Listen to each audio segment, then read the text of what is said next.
Good morning. Good morning from along the trail. I just packed everything up, the tent and everything, found this lovely spot right on the shore of this lake.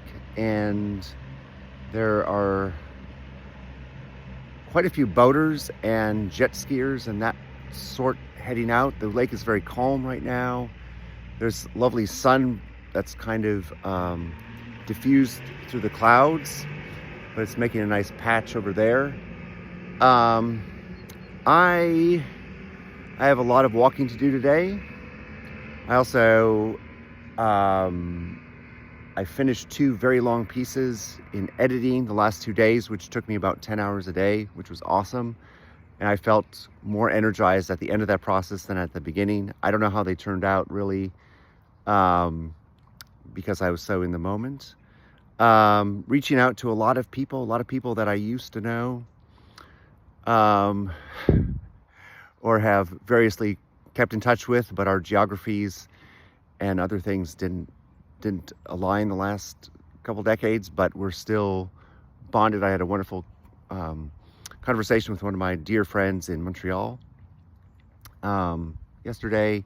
I also I found this neat spot, this cafe, and people were coming up and talking to me. The staff was wonderful to me, and people sense that I'm on a mission, that I'm doing something special, unique. I had a wonderful conversation with this young man who said that I'm an inspiration to him because he says there's so many people who want to break free from the system, um, and but they just can't do it. And I had two people tell that to me yesterday. And I said, well, it isn't easy and it's not going to be easy. And I can tell you stories from times when I thought that I couldn't keep going.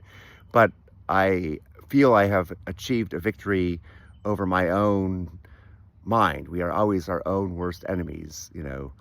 People have been saying that for thousands of years, and it's so true. But you achieve these little victories, you gain these little insights, you do practices like yoga or meditation that get you a little bit along the path. Wow, look at that jet ski go. And apparently there's a bunch of them coming. But I know I finally achieved it because I feel this wave of calmness, mission, purpose, and I just see it in the way that people react to me. People just come up to me, in a country like Sweden where people are kind of standoffish, or famously so. And this young man, I was so impressed with him. Like, he first comes up to me and he says, "What are you doing working in a bar on a Friday night?" And I said, I'm not working. I'm sharing my joy and my passion. I didn't say it like that, but when you're driven by something greater, when you want to share your insight, your experience, if you think you can help people, like truly help people, it's not work. And I try to explain to him, I was like, I'm getting more energy doing this, and I love being in this environment where I can concentrate, um, despite everything going on around me. And that I said, you're not the first person who has come up to me and been worried about me because they think that I'm working on, like, I don't know, you know, bureaucratic correspondence or spreadsheets or something. And it was like, no, like I'm telling my story. I'm refining my own understanding of myself in relation to others, the community, the earth.